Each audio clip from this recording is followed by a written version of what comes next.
try and quickly come back to the main hall. We're going to start our session in just about 2 minutes. Please do take your seats. We're starting in a few minutes. I'd like to thank our sponsors again, Karnataka Roundtable Conclave, India Today Conclave. The Roundtables co-presented by Star Health Insurance, powered by Dollar, co-powered by Rapido, associate sponsor Britannia Good Day, Green Panel, Gajraj Jewelers and Verify. And I really appreciate all our guests here seated right from the start of the day. This is an agenda-setting event right ahead of elections in Karnataka. All the newsmakers joining us on this very platform to tell us, to make the headlines much needed right ahead of elections, basically setting the ball rolling for this heated battle. We have Ramya, actress and a politician, an actress turned politician, to join us on stage in just a few moments from now. Again, request your friends to come back and take seat. We're starting in just a few minutes, please.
Hi everybody, please request our guests to be seated.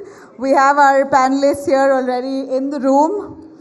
Ramya, Divya Spandana, aka Ramya, actor par excellence. We've all watched her, loved her. She's a favorite of every household here in Karnataka. I bet I can safely say that. At least for my family adores Ramya.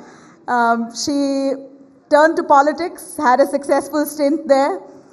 But went missing briefly in the middle, is back here today on our stage to tell us a little more about her life, what's been going on, what's happening, what's for the future, and how does she envision Karnataka and its political status. Thank you very much, Ramya, for joining us. If I can invite you on stage, we have a house full here to watch you and listen to you. Shivakumar, our executive editor, going to be moderating this panel. Thank you.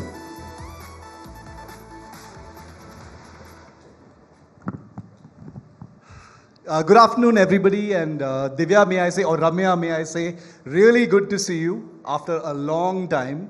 And I know that all your fans, because when we teased this session on social media, I had this huge flood of tweets saying the Queen is back and the Queen is bouncing back and things like that. So, first of all, a round of applause for Divya. I'd like to start, Divya, by congratulating you on your re-entry, it looks like, into politics after something of a hiatus. You've been named as a star campaigner for the Congress party in Karnataka. How did that happen? How did that happen? Who reached out to you? How did you agree to it? Because this is after a fair amount of a break.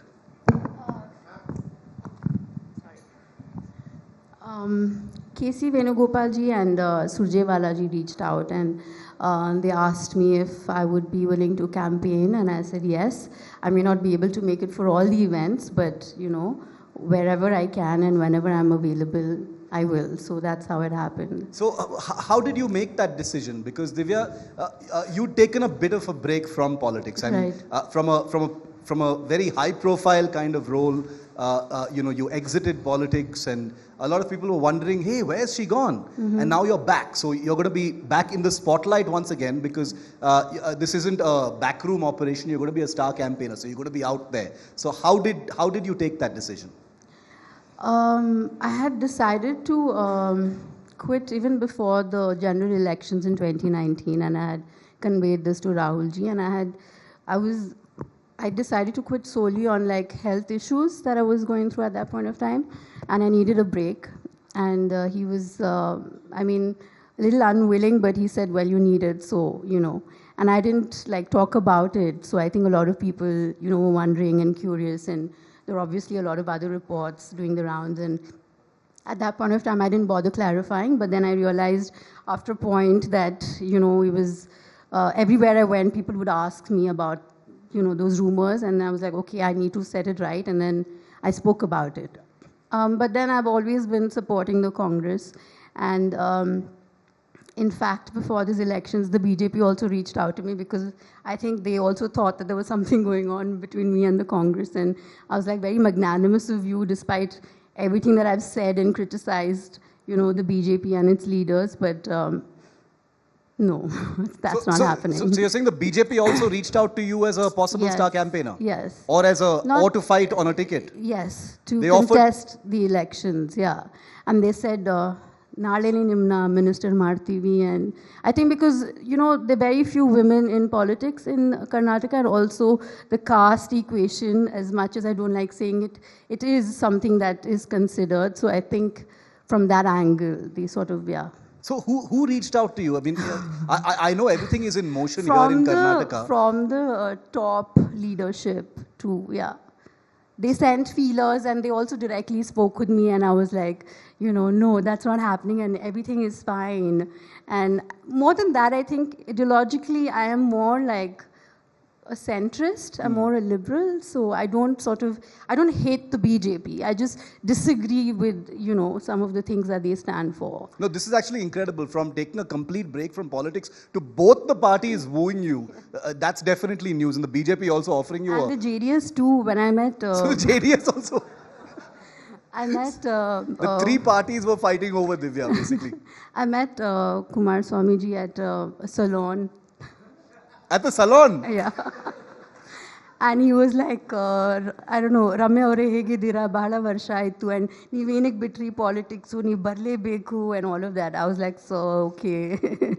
Yeah, and he was just, talking to me about politics, and he said, you have so much potential and you should come back to politics and you should, sort of, don't leave politics is what he was trying to tell me. Just to close the circle on this topic, you had the three parties basically directly or indirectly asking you to come back and join them, but you decided to go with the Congress because that's where your heart is. Yeah. Were you hoping for a ticket from the Congress party? Well, they did offer me like 6 constituencies for the MLA elections, saying that, these are your options and what would you like to do? And I said, I don't think I'm ready for it yet. So, yeah. But I'm happy. Like, you don't have to really contest to sort of support a party. You don't have to be in electoral politics. Like, I did social media for them. And now I'm, sort of campaigning for them. I think every little thing that you do for the party in whatever little way you can is also matters. Yeah. No, absolutely. And I'll come to the very interesting social media phase in just a moment. But Divya, when you say you weren't ready for it and you were offered 6 constituencies and to take your pick for the Congress party, was it for health reasons? Because you didn't feel physically or mentally ready for it? Yes. I don't think I'm there yet, but I'm on the road to recovery and sort of, trying to get back. And I think politics needs that kind of commitment, that kind of time, and it's something you can't just do, like you have to be on the ground, right? Electoral politics is about being with the people and being there, and that needs that kind of commitment and time. And I don't think that I have that right now. Yeah. Yeah. Between 2017 and 2019, Divya, you were a political celebrity. You know that, right? Apart from being a film star, you were a political celebrity. Everyone was talking about you. I was in the newsroom, and I remember that as well. All of everyone knows that you were the one who crafted that entire social media manner of the Congress party. In many ways, sort of raised it from the dead, as it were. And then there was that very abrupt end to that. There was a spring in its step. There was a great deal of aggression, and then suddenly you just unplugged for health grounds. And I'm glad to see you doing well and back in it. But as you rightly said, it left room for a lot of rumors. And when I say rumors, I mean there was a large section that believed it was you who were frustrated with the Congress party. That there were people working against you within the party. There were people who were perhaps jealous of the access that you had with Rahul Gandhi and others. Was there an element of that as well, that you were burnt out by the work? Because you left before the election, not after the election. Right, but I stayed through the elections and but I put in my papers much before. Yeah. I mean, I think that happens, right? Because the political party, the structure itself is that, it's survival of the fittest, right? So everyone is trying to jostle for your space, for your position, and things like that. And they're very limited positions. So everybody's trying to, take away what you have. And that, of course, I dealt with on a daily basis. And also that, actresses and women are not necessarily taken seriously. So any suggestions and everything you put forward is just seen like, oh, okay, fine, whatever. So I think what helped was my work spoke for itself. So I think people did take me seriously. So I didn't face much resistance there. But I don't think I took that to heart. But yes, work was being made difficult. But then I think that's something you sort of work through, you learn to sort of maneuver your way and get stuff done. Because Rahul Gandhi had practically handpicked you for that role. Right. And he clearly saw something right, because what you brought to the table as far as the social media role was concerned was there for everyone to see. Are you saying that despite the fact that Rahul Gandhi's proverbial hand was behind you or on your head, there were still people who were trying to pull you down, interrupt your work? All the more, right? Yeah. The minute they see that there's someone who has that proximity to him or who's able to sort of influence things, there will be more people who'd want to bring you down. Yeah, and I think I wish I didn't have that, and then things would have probably been easier. Nobody would have taken me seriously and just say, "Acha chalo," she's just doing something. But yeah, but I must thank him because when he asked me to do social media, I was like, really, like me? And he's like, no, I'm sure you can do it, and I know you will do it. So actually, he had more faith in me than I had. And some of the, most viral things that we did were all ideas that he gave. Yeah. Yeah. And after you unplugged, at the time when you decided to get out of politics and take this break, did all these things that were happening within the Congress add to your mental strain, your emotional state? The reason why you decided your health comes first, the fact that you were working too hard and being sort of interrupted at every step? I don't think it was the Congress as such. The BJP is equally very hardworking, right? So they really made me run. Like we had a lot of work to do. It was very stressful. There was so much misinformation out there, and there were like all these things, being said online. I literally ran it like a news corporation, and it was like 24/7. We didn't know when the BJP would tweet something or some incident would happen, and you have to be there. You can't let the ball drop. So I think that and I'm not used to that life, right? Like being an actress, you shoot 9 to 6, sometimes weekend you don't shoot. You have someone to hold your umbrella, you have someone to put your shoes on for you, and here you're literally doing everything yourself. So I enjoyed it, no complaints whatsoever. But I think whatever happened on its own. I don't think it's got to do so much with the job that I was doing. Because you've been a Lok Sabha MP. You're not it's not like you were, randomly parachuted into the social media role. You've been an elected representative briefly in the Lok Sabha. And so you know what political life is like. So are you looking forward to a bigger role now? Are you seeing this as a first step towards a larger political role? I think it really depends on one's capabilities and what you're able to do for the party. So I feel like if they think that I can win them a seat, then maybe electoral politics. If you think that I'm someone who's better at strategy or doing something, with the party communication or even like in charge of a state, I'm okay, really. I'm okay with anything. Because just before you entered the social media space of the Congress, Divya, and you know this perhaps better than anyone, it was a pretty sleepy kind of operation, mild-mannered and not edgy, that the word which we love using. And you brought that kind of spunk and edge to the Congress's messaging, especially on social media. Do you see that as your legacy? Because after that, that has been what the Congress's social media's tone and tenor has been. If you look at it now, it is like super edgy, very, very aggressive, on the button as far as every single topic is concerned.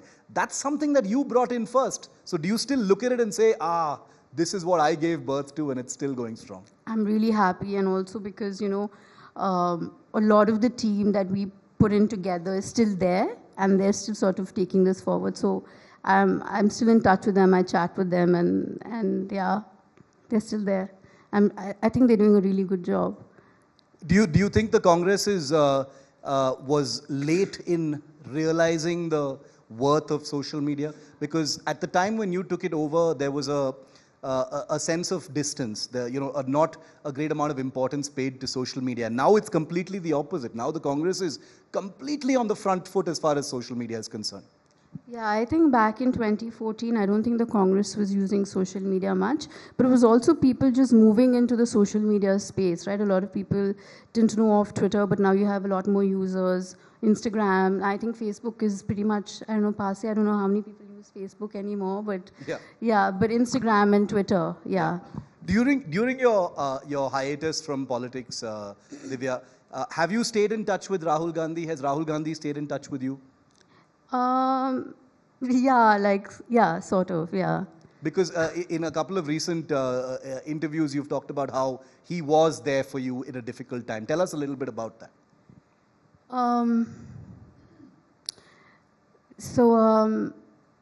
I lost my father in 2013 when I was filing for the nomination, on the day of filing the nomination, and I was very close to him. He's not my biological father, but he's someone, he's the father I never had. And I was very, very close to him, and I lost him on the day of filing my nomination. And I didn't know anything about politics. I didn't know what upper house, lower house, Vidhan Sabha, Lok Sabha, nothing. And I didn't know my constituency, Mandya, at all. And I think with that, I think it came as a shock to me, and it was a very, very low phase for me. And I didn't want to contest that election, but I did, and 10 days later I was in parliament, and I didn't get any time to grieve. And I think it was through this period that I sort of, started to ask those kind of existential questions. And I think it was through my work that I actually found some kind of, probable answers. And it was after I lost the election that I met Rahulji, and we sort of exchanged contact with each other. And then I think he sort of, through that period, sort of, helped me through it. And he introduced me to Vipassana and Advaita Vedanta and Zen Buddhism and things like that. So I think that sort of really helped me. I lost complete hope of life, and I contemplated the extreme at times. And I think if not for him, I don't think I would be back here today doing what I'm doing. Yeah. The Congress party and its the media cells, as it were, Divya, are often criticized of being almost completely dedicated to constantly repackaging and selling Rahul and recrafting him for public consumption. As someone who was entrusted in some ways with, with selling the idea of Rahul to voters, what is your assessment of the Bharat Jodo Yatra and the manner in which Rahul has now been projected to the people? He's called himself a tapasvi. He's taking during the Bharat Jodo Yatra. He said, he's a tapasvi. There is this the whole Adani issue has become a big thing that he's taken up as his big issue, like Rafale during 2018, 2019, which you're familiar with. What do you think of this image of Rahul that has now been painted? I don't think there needs to be any repackaging or anything or trying to sell him. I think it's there for people to see.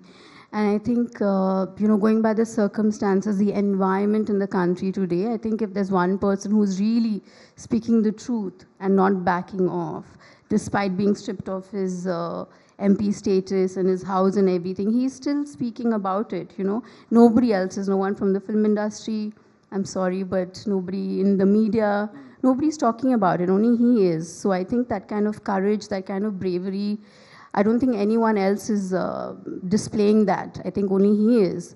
And I think that's there for people to see. Yeah, absolutely. Just a small interjection. As far as India Today is concerned, we've been raising all of the issues. There are many others who don't, but Great. India Today group, no fear or favor. We ask all the questions from all sides, but I know who you're talking about. But on the issue of Rahul, he's begun his campaign here in Karnataka. There are going to be lots of rallies. I was here in 2018, and I remember it was like this mad war of rallies. Rahul, Modi, and all the big guns. Do you think there is a Rahul factor that matters in an election like Karnataka, where the issues are so staunchly local, and the Congress this time is trying desperately to keep them as local as possible? I think you need someone of some stature who will come and speak to the people and people actually listen to them. But I think the issues to be spoken about would be local. Yeah. I think Kannada, the language, our culture, the corruption of the BJP, this 40% commission, whatever, all of those things, I think those things will matter. Do you think, because the Congress party this time has, it's pretty apparent, even from far away in Delhi where we report this from, that they're picking and choosing the narrative and the issues that sort of hinge on Kannada pride, regional identity, Amul versus Nandini, and things like that. What is your assessment of that? You think that's a good thing? Yeah, absolutely. I think Hindi imposition, Kannada pride, state-owned, entities versus trying to get national into, I think those definitely matter, for sure. Yeah. I think the narrative here is good, but there has to be more of a campaign. Like, I don't know what the slogan is. Do you know what it is? We'll get to the slogans in just a moment because I do have a couple of questions on slogans versus slogans. But the BJP, in some ways, is trying to make this a bigger than Karnataka election. National issues. The Congress, like I said, conversely, is trying to focus as hard as it can on keeping it as local as possible because it feels it's a disadvantage if the issues get nationalized and it becomes like a Rahul versus Modi kind of thing. Do you think that's what it is? I think it's a The Congress is disadvantage treading for a path where they don't want it to become a personality clash between Rahul and Modi. No. I think here the BJP is on the back foot because the local issues are so strong and they are disadvantaged there. Like I said, because of the corruption and things like that. So I don't think that, the Congress is trying to keep it more local and not national, and the BJP is trying to make it more. I mean, to each their own, right? I mean, to each their own. They're trying to take advantage of each other's weaknesses. But here, I know the public really cares only about the issues, like local issues, like what really matters to them. I don't think that 2014 thing. I think Rajdeep wrote a book, na? I don't think that wave. I was about to quote from it actually. I don't think that wave is there anymore. I don't think. I mean, no. Okay. Yeah. Now I want to talk about the other hat you wear, which is the first hat actually, which is as a film star, as a superstar, and no doubt that's part of what the Congress wants to draw on as with you as a star campaigner. I'm very disappointed you said that. I thought I was worth more than just that. That was 100% compliment, believe me, fully a compliment. I'm just saying, Divya, what? And this is not a loaded question. I'm genuinely asking because you've had a specific role in the Congress. You've been an MP before. They were raining MLA tickets on you, and you said no. What do you think you're going to bring to the table this time? As a film star as well, I mean. See, I've been there, and I know that film stars don't really swing votes, and even if they do, it must be like very small margin.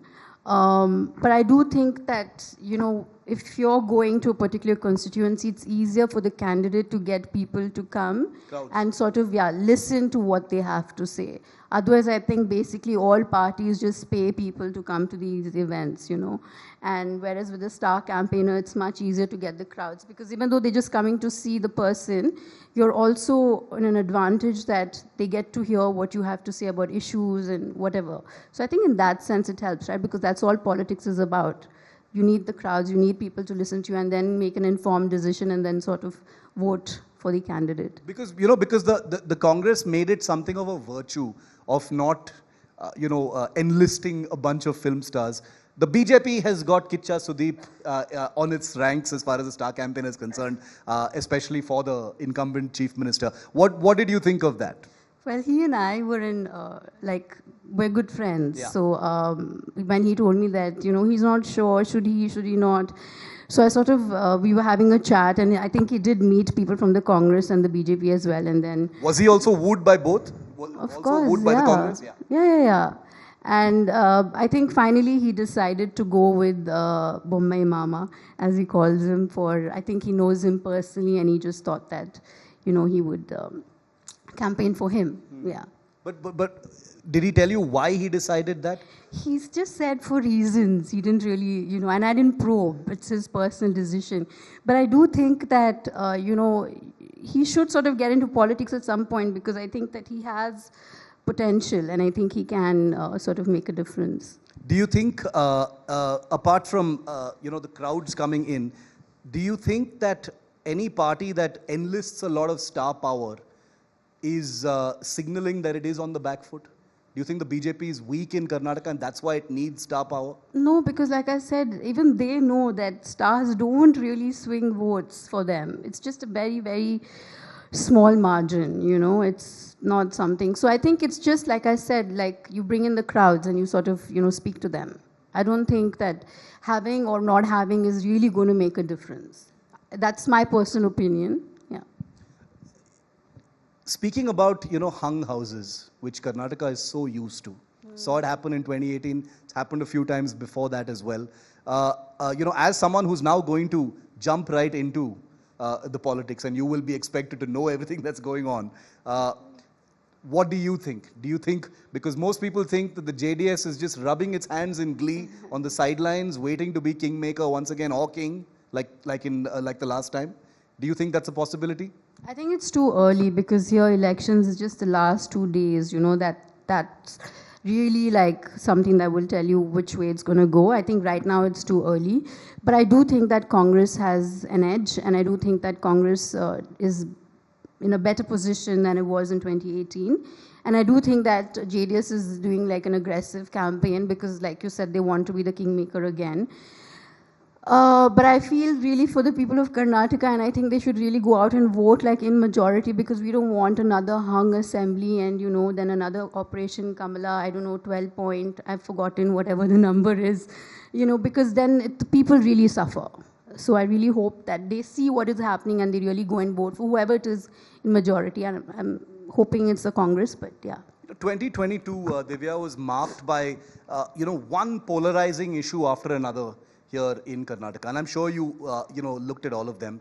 What did you think of that? There was the hijab issue, there was the halal issue, there was the azan issue, there was the, chapters in textbooks, Muslim traders. It was almost non-stop through 2022. It was a continuous narrative. What kind of message, in your view, does that send out to an electorate?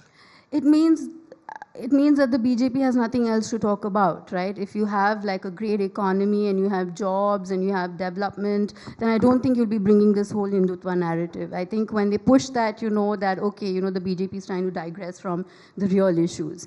And that puts the rest of us in a very difficult position because, that's a very sensitive topic to maneuver for all the parties. But I think it's important to sort of keep the narrative strong on local issues, no matter how much they try and speak about things that actually don't really matter. You were, in your role as someone who was in charge of the Congress's image at one point of time, and I just have a couple more political questions, and then let's talk about film. Do you think that the Congress is going the right way? The narrative, the things that they're talking about, many of them are echoes of what happened in 2018, 2019. Some believe that the Rafale issue then, and I'm not saying qualitatively, but the doggedness with which it's being followed is like the Adani issue now. There are differences within the opposition. As someone who used to be in charge of the image of the Congress party, is there anything you would change in terms of messaging, narrative? Not just for Karnataka, I mean even for 2024. I think the Congress, at least as far as the communication of, let's say, Rahul ji and, the main leaders, is always to speak the truth, right? Whether it was Rafale or whether it is the Adani issue, I think truth has to be spoken, right? I mean, it has to be told. So I think in that sense, I think we should keep that going. But also at the same time, I think don't make it only about that, because there are other issues as well that we need to be talking about. It's like, for example, in Karnataka, I think they're getting it right when you're talking about things that matter to the people of Karnataka. If you bring in Rafale and if you bring in like other issues, I don't think people really resonate with that, because they're like my village, my roads, my light, and things like that. I think those are things that need to be like development and jobs. I think those are very important. So are you saying, I'm not putting words in your mouth, but are you saying that that was one of the mistakes of 2018, 2019, that Rahul Gandhi and the leadership of the Congress took the Rafale issue into the countryside and the heartland thinking that it would resonate when it wouldn't? Actually, that's because in Karnataka we have HAL, right? And there were so many jobs lost, and actually we could have done what he gave the contract to Anil Ambani, right? I mean, he didn't have any experience in it, and the company just opened like 10 days before, and HAL had the capacity to do it, but the contract went to him. And I think that was important, imperative to be spoken in Karnataka, because we have HAL here, and there are so many jobs depending on it. Apart from that, I think that the Congress really needs the help of the media, right? You need someone who will carry your message. And I think today people consume information through the phone, through news, and I don't think we get that kind of space in the media. Like, for example, the Prime Minister speaks to Ishwarappa, and that's like headlines. You know what I'm saying? But then Rahul ji gets, stripped of his MP status because he says something in context to why are Modi's thieves in respect to Nirav Modi and who's the other one? Nirav Modi and Mehul Chopra. No, not Mehul Chopra. Lalit Modi, right?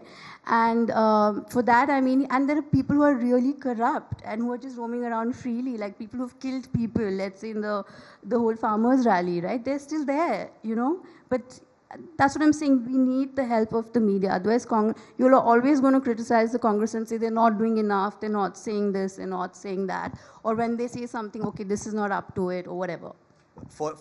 Believe me when I say, Divya, for every BJP story we cover at least 2 Congress stories. I don't think you're ever going to see an event in this country where you've got Amit Shah and then DK Shivakumar and then Mr. Siddaramaiah back to back at an event. Yeah, I mean, India Today is the only group that can do that, and it's because of the credibility of our leadership and our journalism as well. Again, I know who you're talking about, but it's not us. But yeah, it's not and you. And finally, to the last couple of, because we're almost out of time, and I do want to ask this. The film industry. I feel personally offended when people say South Indian film. Being from Karnataka myself, we are so diverse here in the South, so many different languages. There's no such thing as a South Indian film. But there is this big thing in Bollywood right now, films from the South versus Bollywood. You've sort of dipped your toes into the water of film production now. Yeah. How do you feel about that whole sort of dangle between the South and Bollywood, as it were, in terms of film? I mean, as much as I don't like seeing South Indian films, I think for now we're in the spotlight and we just have to be really proud about it. Because it's always, like when you speak about films in India, it's always been Hindi films, right? Nobody really speaks of Tamil, Telugu, Kannada, Malayalam, and Malayalam makes great films, by the way. So I think some of the best, yeah. Yeah, so now I'm quite happy that, even if they're saying, okay, we're in competition with the South Indian film industry, somehow it makes me a little happy. Like, I'm proud that, they're talking about us. Not just competition. I mean, the South Indian, the films from the South are, Yeah, breaking box office records. There's no comparison. Yeah. Bollywood's like lying battered in front of films from the South at this point. Yeah, but Pathan did well. So, yeah. But the sad thing, though, is there are no OTT takers for Kannada films, like Netflix, for example. They buy Tamil and Telugu or even Malayalam, but they don't buy Kannada films at all. It's some policy that they have. So despite the fact that Kannada films are doing so well, whether it's Kantara or KGF2, there are no takers. So producing a Kannada film is still really difficult. You have Amazon who will only take a film only after it's released in the theaters. Sony is not buying, and you only have Voot and you have Z. So options are very limited. So if you make a film, and it does its theatrical run, and then even if the OTT wants to take it, it's a very nominal amount that they pay you. So still making films in Kannada is still not very easy. I'm sure all of the OTT players have heard you say that right now. I hope Netflix is listening. I hope they are, and I know they are actually. But my final question to you, and this is actually from all of your fans, Divya, which is, what next for you? You've produced a film. When are we going to see you again on TV, on screen? What are your plans next? Seeing me now? Are we not on TV right now? Yeah, but this is non-fiction. No, I think, okay, whatever. So I'm producing a film called Swati Muttina Malehaniye, and it's ready to be released. And then I'm making a comeback in a film called Uttarakanda. And then, of course, I'm going to be campaigning. So you'll see a lot of me. Okay. Wish you the very best, Divya. And thank you so much for being here and being so candid with us. Thank you so much for having me. And thank you for being so nice. Thank you. Thank you.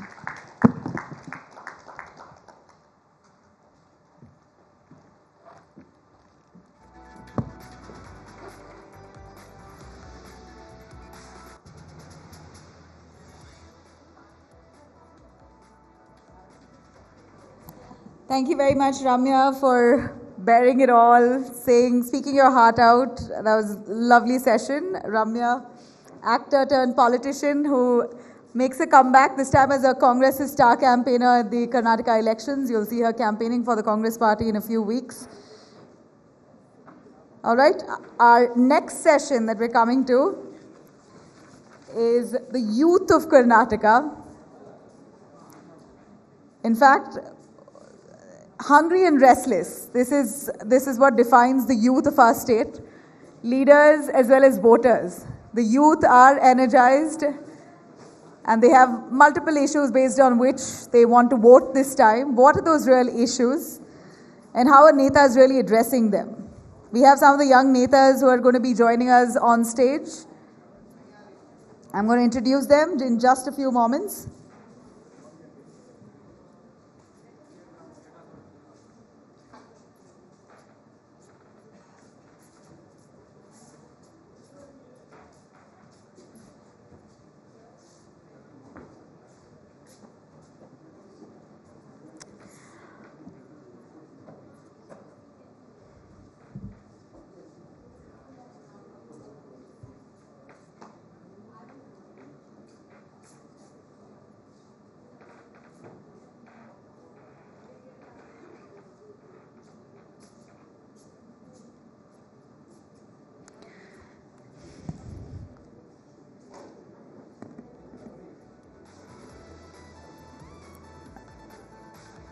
All right, if I could request our audience to please have a seat. Let me introduce our panelists for our next session, the youth hungry and restless in Karnataka. If I could call on stage, please. Bhaskar Rao, former cop, now turned politician. He has been fielded by the BJP, will be contesting elections this time. Can we please have him on stage? A big round of applause, please. We also have Congress MLA, Samya Reddy, again viewed as a youth leader